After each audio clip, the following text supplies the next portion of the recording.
Hey guys, Ben Payne's here, and today we're back once again, finally, for another video, and this time we are up at Teamsport Warrington for the BIKC National Final in the heavyweight category. Now the layout for this one is a 15-minute qualifying, followed by two 8-minute heats, a 12-minute semi-final and a 20-minute grand final if we're able to make it that far with a joker lap included. So jumping into the footage straight away, but before we do, if you do enjoy this video, can you please leave a like on the video down below, as I really do appreciate it. And if you're new to the channel, if you haven't already, make sure to hit the subscribe button, as it really does help me out.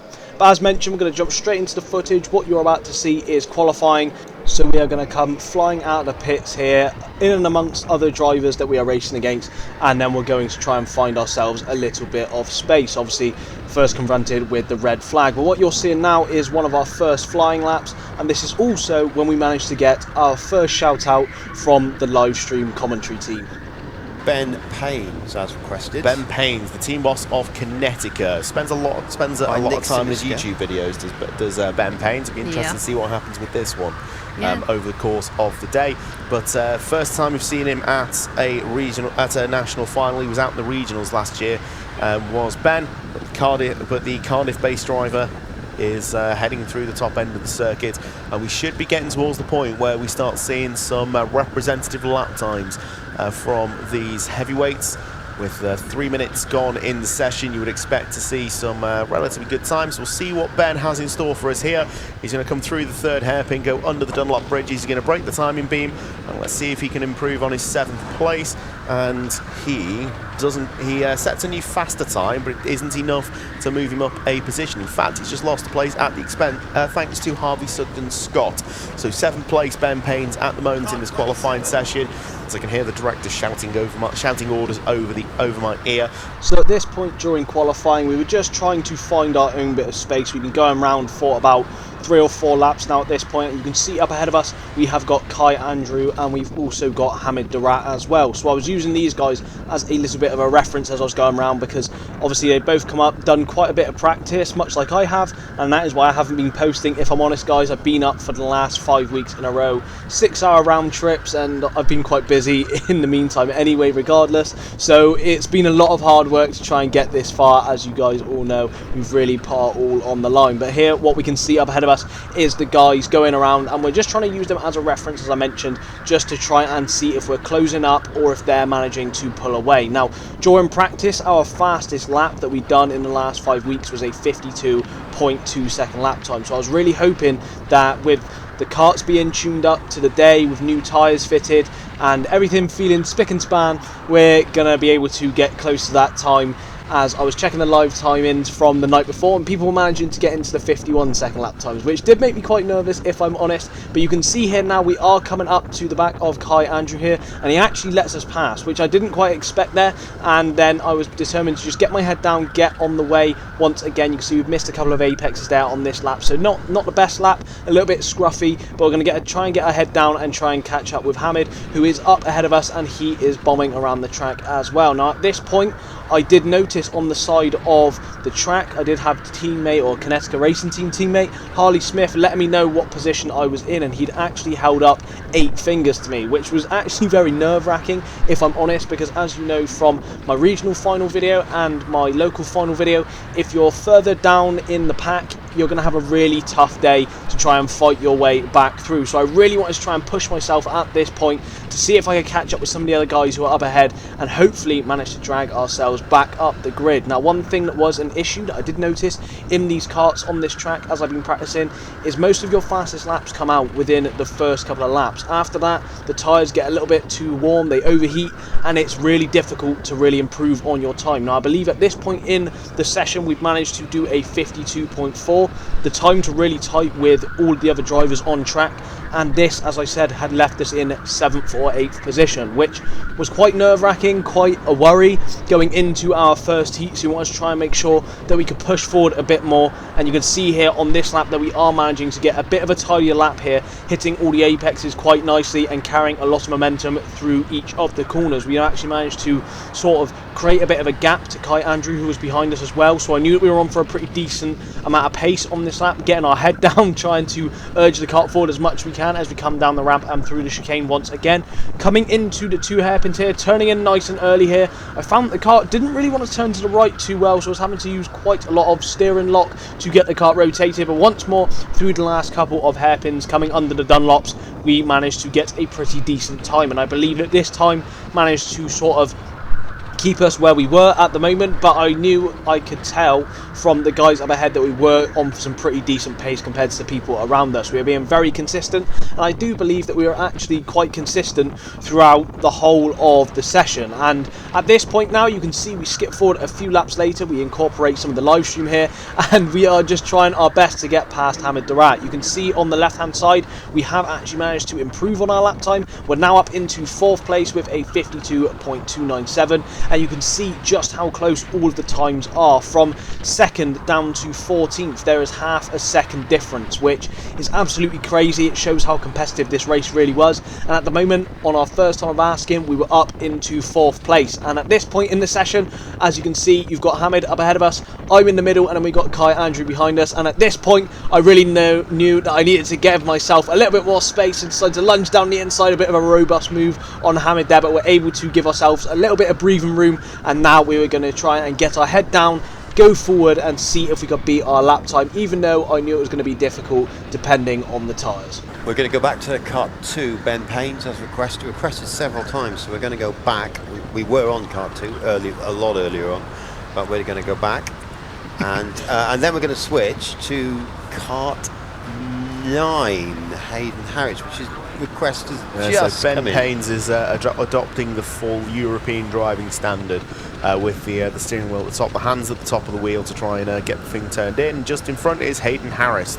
As mentioned, I found that holding the wheel at the top of the steering wheel, or the top corners, was the most comfortable in these karts. Obviously, I haven't really used a lot of electric biz karts, and if I'm honest, I do really prefer the Sodi electric karts to the Biz electric karts. That's just a personal preference, as there's just a few little fundamental differences that just make them feel a little bit different. So the steering on the Biz karts is a tiny bit heavier than the Sodi karts, and I find that the Sodi karts are a little bit easier to turn in. I also find they have a little bit more of a linear throttle compared to the Biz karts, and that was one thing I was struggling with in practice before coming up on this day, was accidentally hitting the brake pedal. So I'd learned at this point to really move my foot away from the brake pedal just to ensure that there was no power being cut, as I knew that any power being cut during any of the races in particular, it was really going to be detrimental to our overall sort of race time. So once again, you can see we're coming down into the last couple of corners here. I believe that this was in fact the last lap of qualifying, so we're really trying to hook up a decent lap if we can.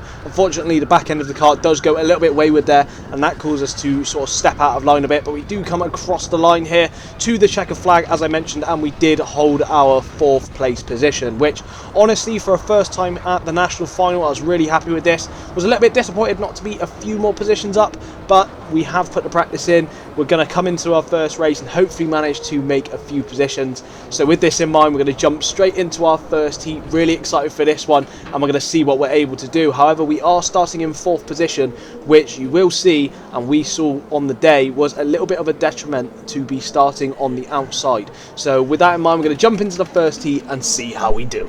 We wait for the red lights to come on. 1 light, 2 lights, 3 lights, 4 lights, 5 lights. The lights go green. We're racing once again, and Perehuda gets a good start. Whippich gets a very good start at the expense of Colin Marshall. He's lost 1 place. He might be about to lose another one there, but Colin Marshall just about hangs on. Ben Paynes has fallen down the order as well there. So Marshall now running in 3rd. Anthony Whippich is right up behind Andre Perehuda as the cars are 3 wide through the Dunlop S's. This could come to grief. They've just about managed to get through. There's a bit of a bump and a bang, but they just managed to all get through, pointing in the correct direction. As looks like Harvey Scott's had a decent start as well. I think he's managed to gain at least one position there as they head up onto the ramp for the first time. It is Andre Perehuda that leads with Anthony Whippich in 2nd. Colin Marshall now tucked into 3rd position, but he is falling back a little bit with the vice champion of 2023, John Ayugo, behind him in 4th place, who's managed to clear Ben Paynes at this early stage of the race. So as mentioned, starting on the outside definitely was a bit of a detriment to our race. As you can see straight away, we dropped from 4th place straight back down into 5th place, and John was able to get us up the inside. So we were sat behind him. I know that John is a very capable driver. He obviously finished 2nd overall in the heavyweight category last year, so I knew that he wasn't going to be an easy person to overtake. However, I did find that he was driving quite defensively quite early. This is something that I didn't really want to happen, as I could see the 3 guys up ahead were beginning to streak away. You can see I'm trying to bump John forward there and hope that we can begin to catch up and make progress throughout these heats. Obviously, unlike the regional finals where you had 2 10-minute heats, these are instead 2 8-minute heats, so there's a lot less time and actually 2 fewer laps for us to make moves and make our way forward. You can see we also have up ahead of us, we have got Colin Marshall, Andre Perehuda and Anthony Whippich as well, so we're hoping to try and clear John as quickly as possible to try and catch back up to the 3 guys that are up ahead of him as well. You can see he's taking a very defensive line, which I really was starting to get a little bit annoyed about, but we are settling it into a bit of a rhythm. We're not really attacking him, we're trying to almost work together. I'm trying to show him that I'm not really looking for any inside lines, trying to throw him off his own line, and instead we are all staying in formation at this point. I can see John was going really wayward through this bottom section of the track, so I was trying to size up a move coming up the ramp, decided better of it, as I had seen a few things during practice where that went completely wrong, and that is a bit of foreshadowing for later in this heat as well. But what we are doing now is we're still tagging onto the back of John here, and we're hoping to try and stay with him as best we can. You see we're losing a little bit of time through that top section unfortunately on this lap, but coming back down the ramp once again, we're deploying our boost. This is pretty much the only place where we deploy the boost for the whole day, which I'm pretty sure everyone else did, so it made the boost pretty null and void if I'm brutally honest with you. So we deployed the boost, and then we're coming into this bottom section of the track once again, making a little bit of a mistake there, and you can see how much time it's now cost us as we're going under the Dunlops and then into Century Sim. We've lost a couple of car lengths there to John up ahead of us, but luckily for us we're able to make it back again through this bottom section, getting a better run here. John goes a little bit wayward and we're right back onto the rear bumper of him once again. So coming upstairs, we didn't want to lose that time like we did on the previous lap, so really trying to get our head down. As I can see the 3 drivers up ahead were really starting to streak away now, so I knew that we were here at a little bit of risk at this point of being stuck down in 4th or 5th for the remainder of the heat. So once again we're deploying the boost coming down the ramp, which as I said everyone was doing in the exact same place. I was hoping John wasn't going to go too defensive here. Unfortunately we were a little bit too far back to launch a move on this corner, but there was one coming up. All holding station just now, as all of these heavyweights are just building up as we get through towards the halfway point of this first heat for the heavyweights. Ben Payne's trying to line up a move. He's lined up the move. He's gone down the inside. We said they were all settling in, but Ben Payne's now gets up into fourth place with a very decisive move. As Ayuga's trying to come back at him as they come up the ramp. They're going to go side by side up the ramp, and it looks like Ben Payne's has just managed to hang on. No, he looks like... Oh, no, there's a few of them in there. Oh. So that was sparked. We got a few people holding their ribs. So that looked like it was sparked by Ben Paynes and John Ayuga going up the ramp side by side. And we've seen that a few times. The 9 is just being checked over by the marshals just to double check they are okay. Looking back at that one again then guys, we have got a little bit of a replay. Unfortunately we were loaded out of this bottom section of the corner, so just tried to hang it around the outside. It all happens quite quickly, and at this point here you can see we tried to turn in. John was out of my eye line at this point, and unfortunately he just sort of placed the car on the inside. I didn't expect it at all, and it just forced him into the barrier. Now I'll let you guys decide down below in the comments if you think that was my fault, John's fault, a racing incident, but at the end of the day I'm just glad John was alright, because that was a bit of a rough incident if I'm brutally honest. Obviously didn't intend for that to happen at all, but of course it wouldn't be a Ben Payne's video without a little bit of controversy. So one thing I was slightly confused about from this incident is that John received a 5-second penalty. I don't really understand what that was for, but it happened. But this then led to our red flag. We then waited this out, and then we had a restart for the first heat once again. Lots of Ben Payne fans in the chat at the moment. Yes, the boss of Kinetica Racing is definitely going to be making a YouTube video out of this since he got through that one. Here we go. We'll watch the lights for the restart. There's 5 minutes remaining on the clock. The lights go green once again, and let's see who can make up the positions early on. Colin Marshall does go down the inside of Anthony Whippich this time to go into second place, but Whippich is still there. Ben tries to go around the outside. Yuga's there, still trying to go for fourth place as Harvey Sugden Scott is fighting with Stuart Andrew. Lots of hands, not penalties, being handed out over there as they head up towards the top end of the circuit once again, as they're 2 or 3 wide through this top section as they head up towards the flyover once again. Make sure you get through here clean, your lads, and we'll have a good race for the next 4 or so minutes. Up the top end, lots of chopping and changing. Russell Endine's fallen right down the order. He must be about 11th or 12th there based on what he's got behind him, as I think that Ethan Bloodworth has also lost a position to Ollie Mboge at the bottom section of the track. But it is still Andre Perehuda that leads away. Colin Marshall in second place. Anthony Whippich has Ben Paynes right on his rear bumper as they head through over the start-finish grid. And Ben Paynes trying to overtake Anthony Whippich to get into third position. Paynes is feeling very racy here by the looks of it. Ayuga's back into fifth place as round we go. There's another kart off the top section there at 17, Max Taylor.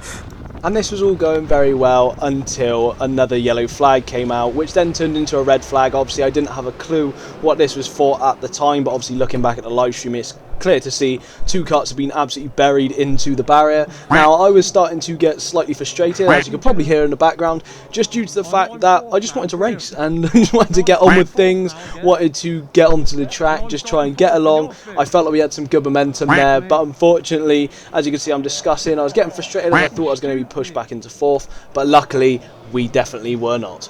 We're all happy, the clock goes green, the lights start coming on, and once we have 5 red lights, we watch for the greens, and it's a green light once again. So off we go, and Colin Marshall does try and go down the inside of Anthony Whippich. He manages to get the position. Ben Paynes again. Oh, Whippich has come back at him this time. So starting P2. third, and Anthony Whippich has managed to hold on position. This time Ben Paynes is side by side with John Ayuga, and he is now running in 4th place with Colin Marshall dropping down to 3rd. So we said Colin liked starting in 3rd place. He likes it that much. He's going to stay in it this time.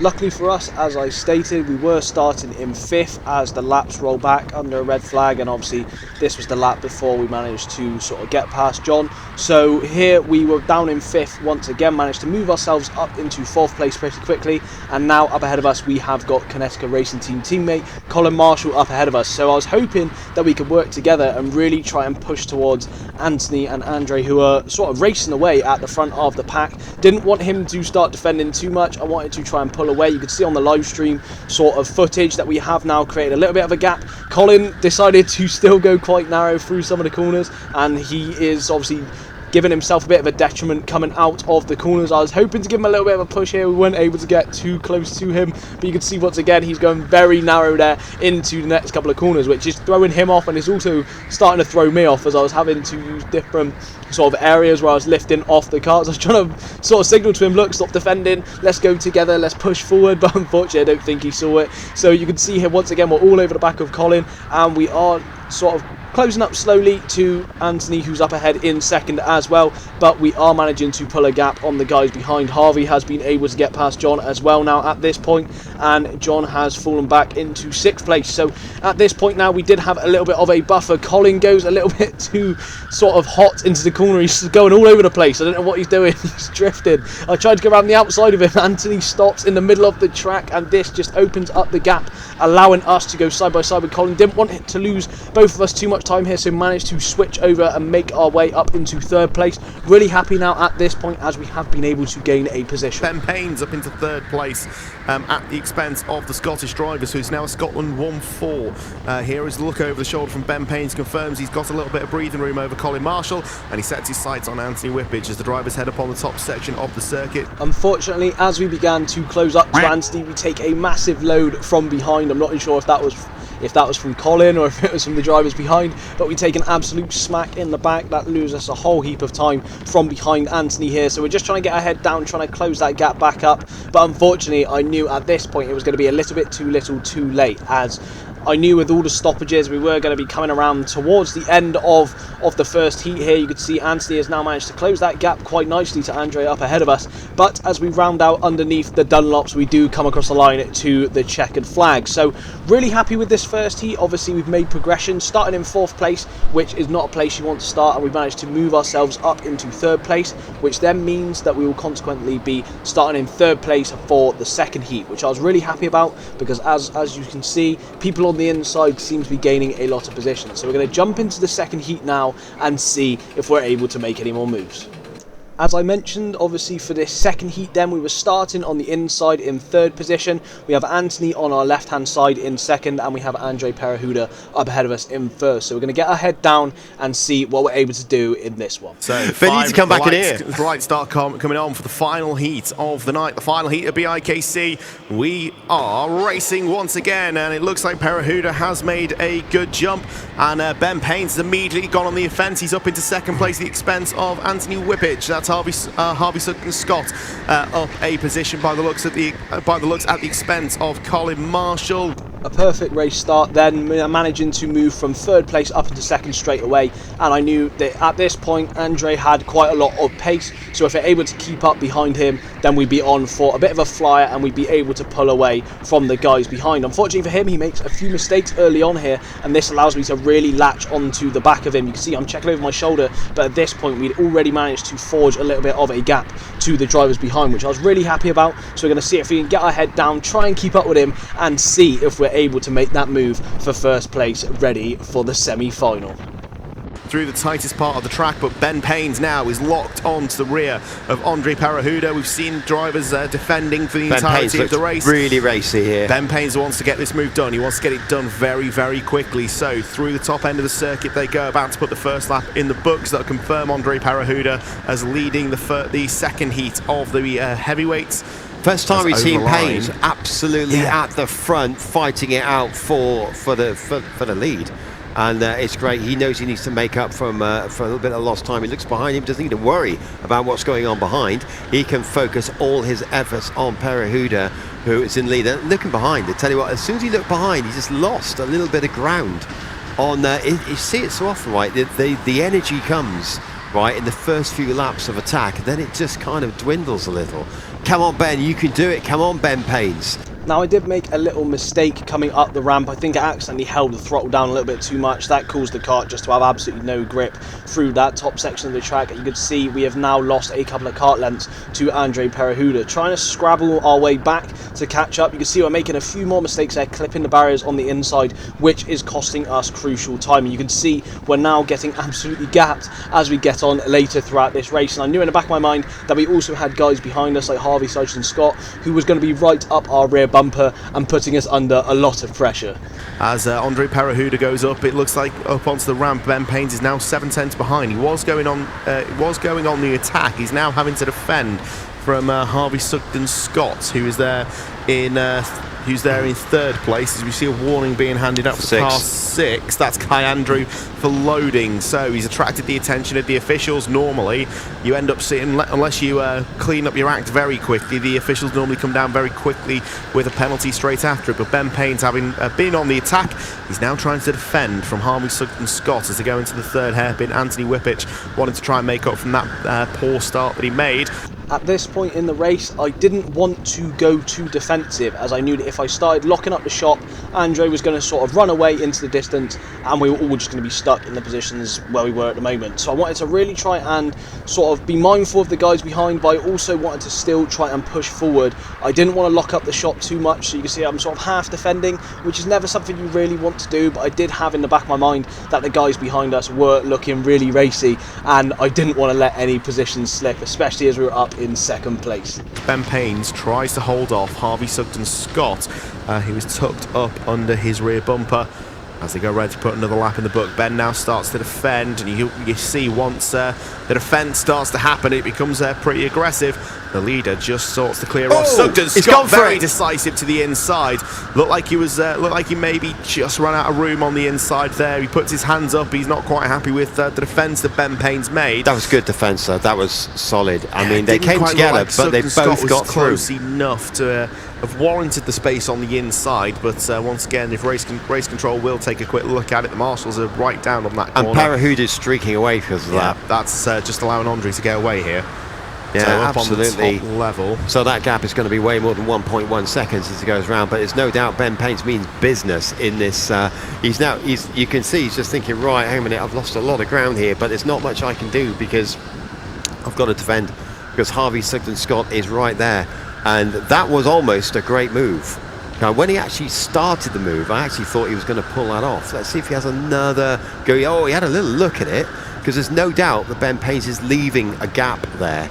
Again, as I mentioned, I was just leaving a massive gap just because I wanted to take the conventional racing line. I wanted to try and push forward with the guys behind to try and put Andre under some pressure. I didn't want him to run off into the distance and just claim a free win. Obviously, at this point, I didn't quite know how long was left in the heat, but I wanted to use it to the best of my advantage and really push forward. And so he just needs a little bit more, just needs to be a little bit more further forwards in order to hopefully, well, not hopefully, so for him, hopefully get through. But great race. It's good to see Ben just racing at the front of the field. He's in for a real, even if he stays second, he's in for a real good haul of points that really should put him up in the semi-finals, because the one thing he has really shown us is that he can race. But at the front, it is Parahuda, and his gap is now, suddenly start coming down. It's now 1 second. So yeah, let's have a little look how this develops. We've got just over 4 minutes left in the last race in the heats. Yeah, gap comes down a touch again. It's now just under a second between Parahuda and Paynes, with Sugden Scott, Whippich, Andrew very close behind, and Russell Endine trying to join the party in 6th place. Whippich looks to the inside on Harvey Sugden Scott, but thinks better of it. Has to slow right up to avoid making contact.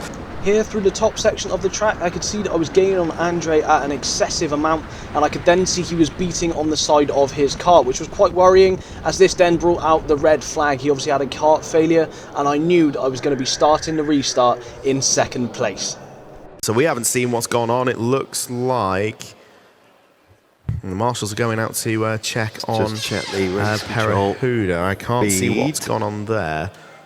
With the red lights out, it is going to be a full restart, so it will be the last completed lap. Parahuda will literally not know what he's got underneath him until the first corner.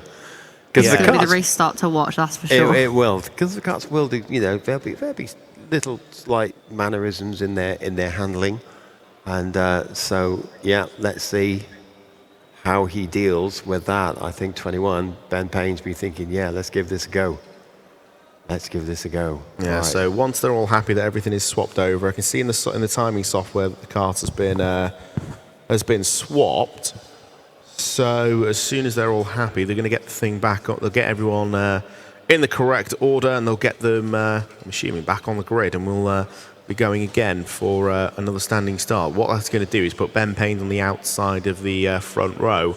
So it's going to give Harvey Sugden Scott the opportunity to potentially get into 2nd place. That being said, we have seen some really strong defences from 2nd place. It is possible to hold on. It's not easy, but it is possible to do it. So you can see some head shaking from Paynes though when he was waiting to be regridded. I think he's nervous about starting in 2nd. Yeah, I think he sort of knows that that this could end up going his way. So Harvey Sugden Scott, that on that original start was 5th. But we've seen lots of drivers do a great start from P2. It is doable, but you've got to do it in a very specific way and really trust the person on your inside. He's just going to run you out of road. He's pointing inwards, but only very slightly pointing inwards. Like you may reset that depending on where his car, depending on where his front wheels are. Yeah, indeed, but. So as mentioned, on the restart we are in fact gridded up in 2nd place, which was a little bit of a shame. Didn't really want to start here, but we were going to try and make the best of this situation. So we get underway, the green lights go out once again. Our day's been filled with red flags. Harvey straight away, as expected, absolutely goes barreling up the inside. I tried to follow him through, but then he absolutely barrels up the inside of Mr. Parahuda, putting him on 2 wheels, which I was quite shocked to see, if I'm brutally honest. I honestly thought at this point that was going to be a penalty. There is no way it can't be. So I was quite happy to sit in 2nd place now at this point. Obviously, I was trying to push the car as much as possible, but I was just completely confused. I thought that there is no way that could have been a legal move. Under the yellow flags, we are going to re-watch that one, and you can see he absolutely goes barreling into him, and Andre just gets absolutely washed out into the wall. Now, this unfortunately then led to pretty much the end of Mr. Parahuda's day, and he then managed to come off after spinning the kart. So on the restart, once again, we get absolutely mugged off by the pillar that was perfectly blocking the green light, and this then led to us losing a whole heap of time to Harvey, who's up ahead of us. We lost a few tenths there on the restart, which was a real big pain because I really wanted to try and bring the fight to him towards the end of this heat. I knew there was only going to be 1 or 2 laps left, but I was really annoyed that just the smallest little thing just stopped us from being able to see the green light. So as you saw there, just the pillar was right in the way, just wasn't aware it went green. I actually got loaded in the back. But now you can see once again we're really trying to be as quick as possible. We've managed to gap some of the other guys behind me. We have got Anthony Whippich for company behind us as well, who was driving really well on this day. He was right behind us, keeping us nice and warm as well. So we come into the top section once again. You can see we've lost 7 tenths to Harvey off that restart, which was a bit of a shame. Not really too much we could do at this point. So I knew in the back of my mind that we were coming towards the end of the heat. So really just trying to push the car as much as possible and trying to break away with Anthony, hoping in any case that we'd be able to close that gap a little bit more. Obviously here once again coming through that bottom chicane section, really trying to get as tight to those barriers as we can, minimizing the track distance, once again trying to get that kart rotated nice and early. But you can see I'm going defensive now behind as Anthony was right on our rear, and again we managed to come around the last couple of corners here and come across the line to start another lap. We do in fact have 1 lap left, and then once again I'm going defensive now at this point. Almost lose the car under braking, much like some other drivers did on the day. Some drivers managed to spin themselves out underneath Century Sim, so that was something I definitely didn't want to do.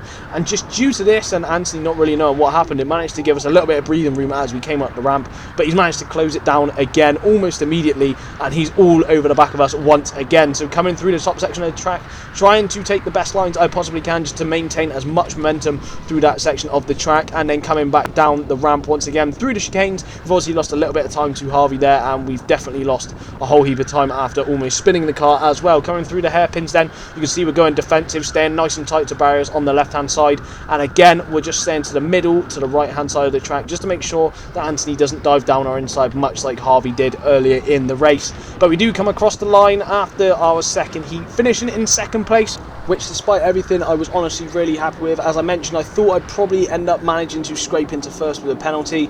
This didn't come, so we did finish in second place, which honestly I was still really happy with. We gained a position each of the races so far, and now we jump into the semi-final where we are starting on the grid in third place alongside Connecticut Racing Team teammate Aaron Mitchell-Begley, and also up ahead of us we have got track local Mr. Saul Gregory. So let's see how we do. Session goes green on our timing screens. The 5 red lights come on for the next semi-final in the heavyweight division. The lights will go green and we're racing once again. You can see Mitchell-Begley's trying to pull his car forward, but Ben Payne does get the move down the inside into second position, with Saul Gregory leading the way. Stuart Andrew tries to go down the inside as we go sideways in the middle of the pack. And already making a position up is John Yuga at the expense of Joe Powley by the look of that. No, it wasn't. I think it might be beneath the Bloodworth, actually. As Aaron left the grid there, all in my head was like... It's just like...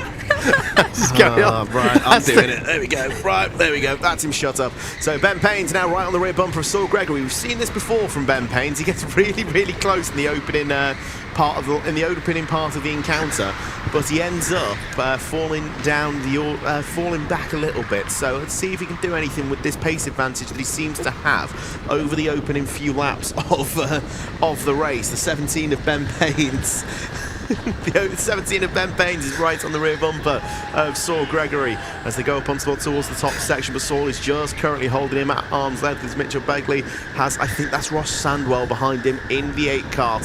The drivers come over the line for the first time, and it's Gregory that breaks the beam first with Ben Payne's behind him.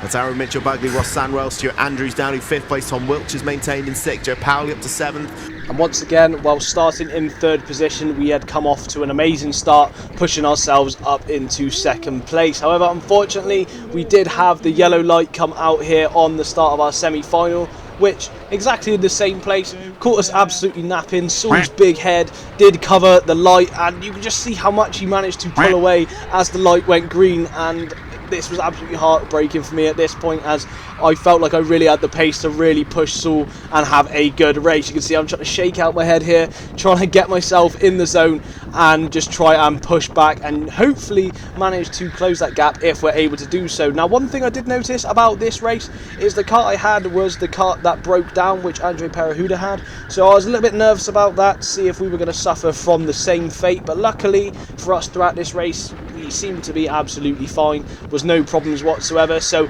obviously off the restart we did get caught absolutely napping, and you can see how much time that allowed Saul to sort of break away and get ahead. One thing I was a little bit worried about is I know from practice that Saul is a very quick driver at this track. Obviously this is his local track, and I knew that if he wasn't defending he was going to be a real force to be reckoned with, but he was making a few little mistakes.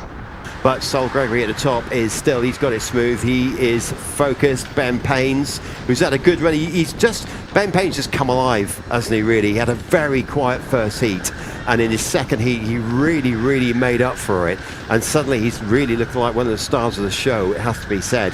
And second place, a third or a fourth for Ben Paynes. I would bet against him being third. I actually think he's got a chance. Look at that, that's a do or die. That's very. So at this point in the race I was really hoping to just get my head down and close that gap. You can see there's a huge gap between Saul and fourth place Ross Samwell. Managed to open up a 3-second gap, and at this point in the race I was really using Saul as an incentive to really push myself and try to catch him. Obviously he is the fastest heavyweight at Warrington officially, so I was using him as a guideline, really pushing myself as much as I could, and I think it was helping me to find those extra few attempts that I needed. Static at the front with Saul Gregory leading, Ben Paynes in second. Aaron is in, Mitchell Badley is in third, 1.6 seconds behind the flying Saul Gregory in the lead. So here we go.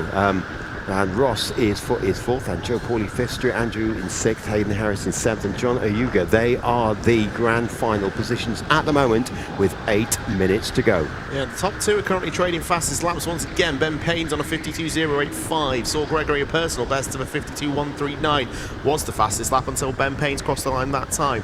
They're both just starting to eke away from Aaron Mitchell-Begley. About 1.2 seconds is the advantage at the moment. And this one, compared to previous races we've seen so far, everyone seems to be stretching out an advantage over here. It doesn't seem to be as nip and tuck straight away as Ben Paynes gets his head down quite literally with a little bit of human DRS to try and move into within striking distance of Saul Gregory, but Gregory so far is just holding him at arm's length.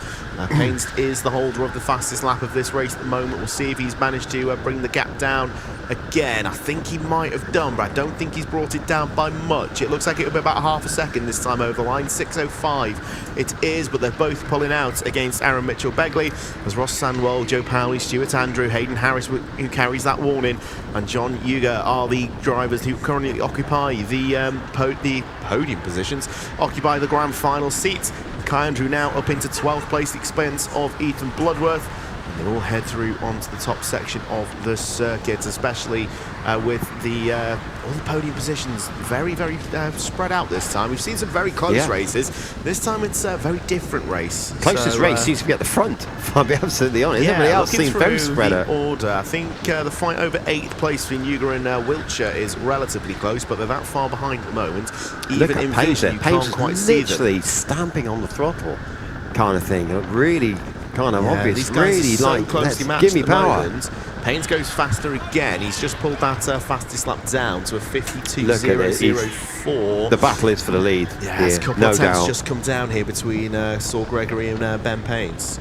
At this point in the race, I'd really achieved my goal of trying to reel Saul in. You can see from the previous lap, as we came across the line, we were 3 attempts behind, and now we were getting closer and closer to Saul, who was up ahead. Obviously, he was still driving very well, driving very smoothly, and we were doing the same, managing to really close that gap that was almost a second at one point, and now we were closing it down bit by bit, just getting more and more confident as the race went on, and we were opening a gap up to the guys behind as well. So I was really happy with this, and I was just hoping that we were going to be close enough to make a move. Ben Paynes' attempts to get right with Saul Gregory, who has won everything so far today, but Ben Paynes, if he's going to do it, you get a feeling that Ben is the man who is likely to be able to upset the apple cart a bit.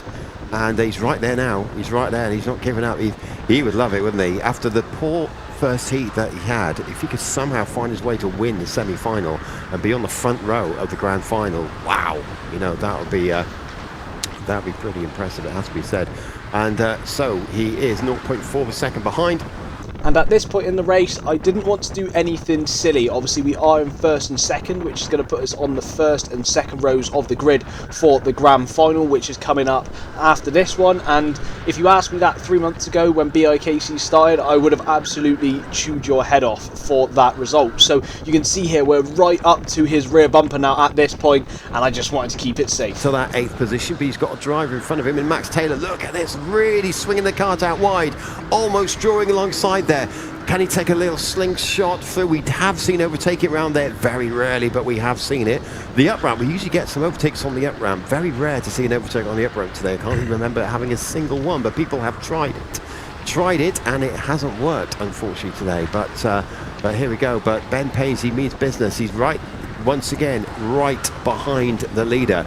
Can he do anything at the fastest part of the circuit, slingshotting past the pit lane onto the fastest point of the track? There's a slight defensive move from Saul Gregory, slight defensive. So look at 17, he goes wide, he's going to cut in. Can he cut in? Is he going to dive for a gap? No, he goes for the slingshot around the 3rd hairpin. He's got to run there, but the thing is, it's very difficult to do anything with that. He had a little bit of scrub in the middle there as well, which definitely lost him some time on the entry of the next corner. Obviously, that's going to impact the chance of overtaking. I wonder if he's going to make it up the ramp now, potentially, with the momentum he's gained. He's a lot quicker. He's a lot quicker through the bottom section of the circuit. Saul just does enough to hold him up on the top section. Looking at the times, though, Paynes is definitely the quicker of the two, and the fact that Saul is defending, their outright pace has dropped off by nearly a second now. So expect to see that 2-second gap to Aaron Mitchell-Begley come right down over the next lap or so. There are 3 minutes on the clock, so that means in my eyes it's about 2, maybe 3 laps remaining. Saul was really doing well at this point just to place the car in the perfect position. I was really struggling. I was pushing myself as much as I could to go for an overtake, but his knowledge of the track was absolutely excellent at this point. Ben Paynes is trying absolutely everything he can to get past Saul Gregory. It's so much clear. It's so clear that Ben is the quicker of the two drivers here, but Saul is doing everything he has to do just to keep Ben at arm's length. All he's doing is just keeping him towards the outside of the circuit, and so long as he makes sure that Ben can't find a way to find a Bizkart-sized gap down his inside, I think Saul might just have him made. But that gap to 3rd place has already come down by about half a second. You can see Mitchell-Begley bearing down on the drivers in front of him, bringing Ross Sandwell with him as well. So it's still Joe Powley, Stewart Andrew, Hayden Harris and Tom Wiltshire who were in the final. Max Taylor is about 2/10 away from making it into the main event later on. And if it finishes like this, we'll lose the vice champion from last year, John Yuga, who's currently sat in P10. What an upset that would be for the apple cart through this one, as Saul Gregory is still defending for his life from Ben Paynes. Over the line they'll come once again. Let's see how close Mitchell-Begley is. That gap is visibly closer now. It's inside a second from the back of Ben Paynes. Ross Sandwell is within 2 seconds of the leader as well. So running out of time here, Ben Paynes. It's hard to see where he's going to do it. It's like Saul Gregory has got everything covered. Yeah, he's quicker. What he needs is a joker lap, places. and we're fresh out of them in semi-finals, but in the grand final it will be different. And now, tell you what, it's bringing Aaron Mitchell-Begley back into contention. They are now he's only 1 second away from Saul Gregory. Ross Sandwell is right behind as well, so we might, maybe just about, if we go for an extra lap, we may briefly get a 4-kart battle for the lead. Here we go. I think this is going to end in a drag race to the line between Gregory and Is Paynes. it going to be a checker just flag? has the measure of him as they come over the start-finish line. It's checker flag to Saul Gregory. He just about hangs on over Ben Paynes. Now, if they end up on the if Saul Gregory's on the outside of the front row and Ben Paynes ends up on the 3rd place side, I have a feeling that Ben is going to be very, very racy indeed at the start of this next one. And Ben Paynes, I don't think we've seen the full potential that he's got. Obviously, at the end of the race, had to congratulate Saul. He did an absolutely amazing sort of job, as I mentioned. You can see me discussing with Aaron here, saying if that was anyone else, we may have been able to make a move, but his experience at the track was absolutely excellent. He put the car in the perfect position there, and honestly, it's a really enjoyable race. Probably the best race I've had this year out of all the karting I've done, if I'm brutally honest. Really enjoyed that one, and hats off to him for putting an amazing defensive performance on. Now, this did in fact lead us into the grand final. Now, this is where it all kicked off. We are going round for a warm-up lap, and what you'll notice is we are in kart number 40. We are lining up in third place. In second place was Hassan Zafar, Connecticut Racing teammate, newly appointed Connecticut Racing teammate, and up ahead of us once again is Saul Gregory, the track local. So I was really trying to test at this point to see if the kart was feeling responsive through the corners. I was happy enough at this point, whilst the tyres were cold, that the kart was just sort of turning where I wanted it to. However, this was the kart that was used by Andre when he swapped over from the second heat and he got ploughed into the barrier. So I was a little bit worried about this, and you're going to see later on why I was worried, because I'll let you guys see. Over to race control to start this one. The last time we'll go racing for BIKC 2024. The 5 red lights come on. For the last time, we go racing in BIKC, and immediately Ben Paynes throws it down the inside as Hassan Zafar tried to slam the door on him, but it didn't quite work for him. Anthony Whippich has managed to get up into 4th place as the top 3 start breaking away at the front of this one. So it's Gregory, Paynes and Hassan Zafar at the front of this one. There's a lot of contact in the back end of the pack there. There was not only contact at the back, but there was also contact at the front. Hassan pulled a very rugged move on us into that third and final hairpin.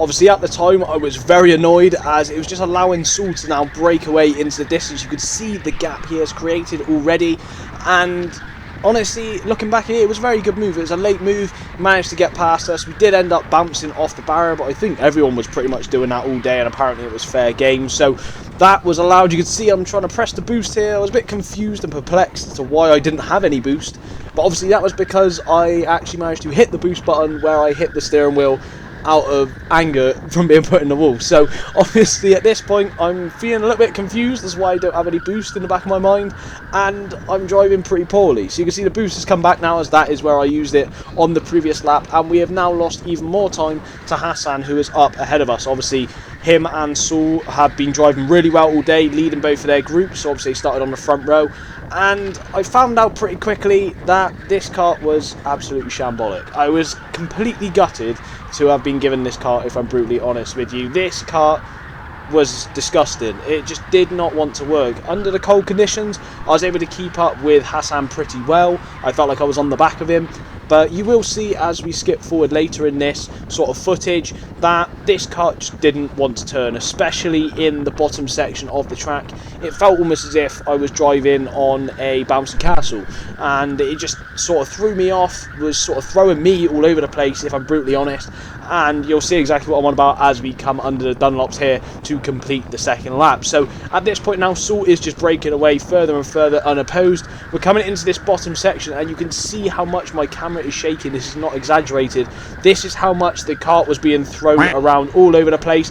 I was clearly quite displeasured from this, and a little bit pre-warning, we make a mistake as we come up the ramp as well. Don't really know what happened there. The kart just completely gave way and I lost all my momentum. But a bit of pre-warning for this one. There is a lot of quacks that get inserted, as this was truly heartbreaking at this point. After all the hard work we put into sort of BIKC in general, all the hard work we put into practice for nationals, it just felt as if it had just been ripped away from me at this point in time. I was really trying to drive the exact same as I had the whole day, trying to be as smooth as possible, trying to keep my head focused, and nothing I was doing was working. Hassan just bit by bit was just pulling away despite me driving to the best of my abilities, and I knew in my head that we were at equal pace, around the same pace, if not quicker, and I was just quite disappointed. There was nothing more I could do. I was really trying to hustle the kart as much as I can. You can see we're getting absolutely frustrated here, beating on the wheel, absolutely heartbreaking stuff. I you will see later, I was in absolute disbelief with all the practice that had been done. Again, we come under the bottom section of the track, clearly disgruntled from driving under here, as it was just an absolute chore to drive. It wasn't enjoyable.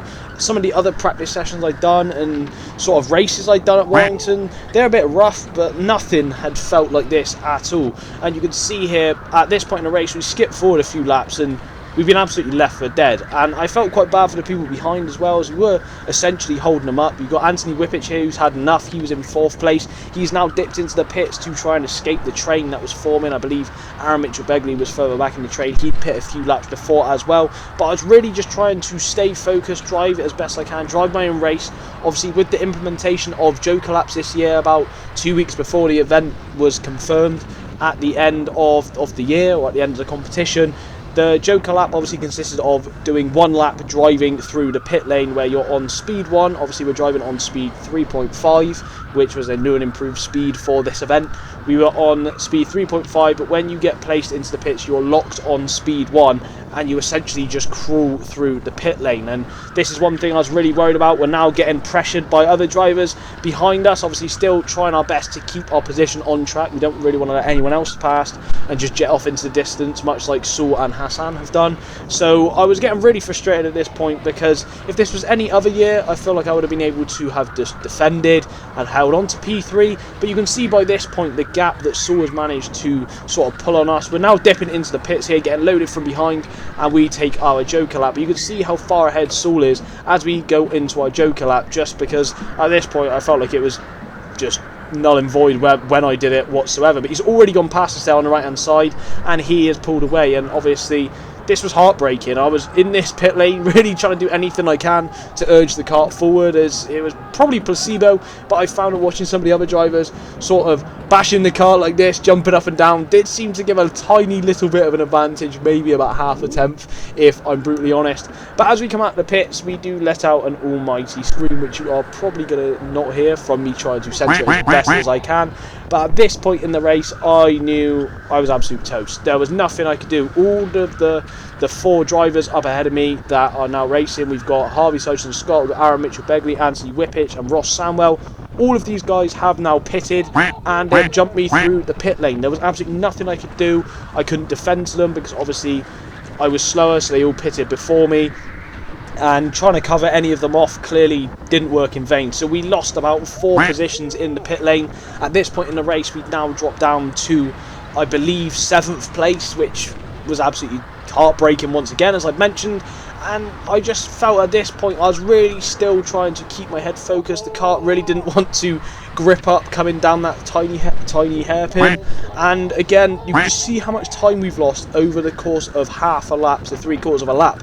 There's absolutely nothing we could have done. I was driving the best I could. This is arguably, I felt as mentally in the game as I possibly could be. I'd done so much practice at this track. I'd come up, obviously as I mentioned, probably a total of 30 hours travel time, and to have it ripped away like this was just absolutely soul destroying. Now obviously looking back on this, I do find it quite funny because it's just the way it goes. Nothing you could do about it. It's rental karting. As I said, I'd done all of the preparation I possibly could have. I probably couldn't have practiced any more if I tried, really. Left nothing out on the track. Was really happy with how I drove on the day as well. But as you can see here, coming through these sections of the track, I'm trying to drive very similarly to how I have done all day. But unfortunately, it's just not going our way. We're just losing more and more time to the guys up ahead. There's absolutely nothing we could do. We're just slipping further and further back. We skip forward a few laps later, and at this point you can see that Aaron has tried to go for a move on Anthony Whippich. Unfortunately it's failed. I've let out some sort of noise to sort of show my disgruntlement that I was now up to the back of them once again. I was really going to try and push to maybe make a position or 2 back, but once again you can see as we come down the ramp, there's just absolutely no chance. We're just losing time and time down the straight. We're losing time in the corners. There's absolutely nowhere where we are accurate with our driving either. I think at this point now it has really got in our head. You can see we're making a few mistakes here, not driving the best we can. And unfortunately as well, to make matters worse, as we cross the line here, this is in fact where my own personal footage died. So we now link into the live stream, which is obviously, if you guys watch BIKC, you know what's about to kick off as well. So obviously you had a red flag with Joe Powley here going into the barrier. I'm unsure what really happened there, but this then led to me crying quite a lot, as you're now going to see from this clip and also the following clip, which will be coming up, which I think a few people did in fact miss. But obviously incredible scenes for myself, holding in my emotions really well, and honestly there was nothing else I could possibly do here. I was absolutely distraught. Like, there's absolutely no words for how I was feeling. It was absolute kick in the gut, kicking the nuts, kicking everything. But yeah, we get back to the race restart. We obviously had a red flag. I thought we were going to have a single file start. So did the marshals on track. We were then told that we were going to jump into a grid start, which is where it all unravelled for Mr. Saul Gregory, who was starting in second place on the outside, which, as I've mentioned, had been absolute detriment the whole day. I tried to go right round the outside, being down in 8th place, but unfortunately it just all unravelled. I lost another position, and this put me down to 9th place, and there was nothing more I could really do. So this pretty much brought us to the end of our race. Obviously 2 minutes left on the race time, and you can see that Lewis Tomo is out in front. He unfortunately had his race ruined as well, as he was stopped under red flags whilst doing his Joker, and I was really confused why he had to repeat his Joker as well, as we were meant to be running off aggregate timing. So I'm a bit confused why he's had to come into the pit, so that's ruined his race, put him down in last place as well, which obviously gave us a position back. You can see we're currently in 10th, but we do then move up to 9th, and that is why. We've got Hassan, who's now leading at the front. Really happy for him, obviously a new Kinetica Racing Team teammate. We've got Harvey Sojan Scott in 2nd place, and then Saul Gregory is in 3rd. Obviously, I know personally everything has kicked off, and I know a lot of people have voiced their opinions.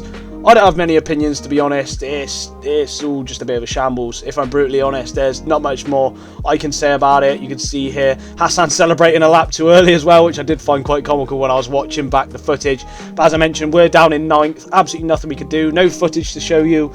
But honestly, I think it would have just been more swearing and downright screaming, crying, and it just wasn't enjoyable. So this rounds out the last lap. Then you can see Hassan is driving really well with Harvey up his rear bumper as well, and with the aggregate timing we do have Saul in 3rd place as well currently at the moment, which is a bit confusing, as he does end up in 2nd of course. So I will leave a link to Saul's footage from this end bit of the race down below in the description as well, if you guys do want to see that. But you can see at this point how far back we are, and we're so far back in the pack. We've been jumped by so many people under sort of Joker laps because of the red flag, the race restart, and at the end of the day I just found this was really gutting to have a kart that was, honestly, looking at the live timings and looking at the race results, we had a kart that was 6 tenths off some of the other karts that were used. Obviously we've also got Ross Samwell, who's in for great contention for having his race ruined too, because he got given a time penalty for something that I'm quite frankly confused what he got one for, especially considering some of the contact I saw throughout the day. But yeah, that does bring us to the end of BIKC National Final 2024. Obviously, probably couldn't have gone any worse at the end. You can see I'm shutting my visor down. Usually I'd have it open by now. But I was physically crying so much, shaking my head, that I didn't want to show my face. And you can see here we got a little clip at the end where I am crying, walking off. I think the same was for Anthony. He was quite gutted to be in 4th place because of that race restart. But we gave it our all, gave it the best we could. Really enjoyed the whole experience regardless of the outcome at the end, and obviously it was really nice to see so many people up there on the day that we were racing against in other categories. It was really nice to catch up with people. I'd like to say a massive thank you to every single person who was giving me so much support on the live stream, has sent me messages as well. You guys have not gone unnoticed. It really did mean the world to me watching it back, and honestly to have that level of support was absolutely incredible. I couldn't ask for much more. Obviously a huge congratulations to the guys that finished on the podium. The results are as deemed as they are. Huge congratulations to Hassan, obviously a brand new Kinetica Racing Team teammate, so I honestly couldn't be happier for him to get the result that he did. Absolutely heartbroken for Saul, but as I've said in this video from my own point of view, it's just the way the cookie crumbles. Unfortunately, it just didn't go in his favour on the day, which is such a shame, as he was doing an absolutely amazing job the whole time, and as I said earlier in the video as well, probably gave me personally my favourite race of the year so far, and a really nice battle around the track. So condolences to him. Congratulations to all the guys on the podium. However, this does in fact bring us to the end of the video, so I hope you guys have enjoyed this one. If you have, can you please leave a like on the video down below, as I really do appreciate it. And if you're new to the channel, if you haven't already, make sure to hit the subscribe button, as I really do appreciate it. I apologise once again for the lack of footage recently. Obviously, I've been putting my absolute all into this competition, and unfortunately I haven't really got out what I wanted to. We do have BIKC coming up very soon, however, so I look forward to that one. But in the meantime, I'll catch you guys in the next one. Take care.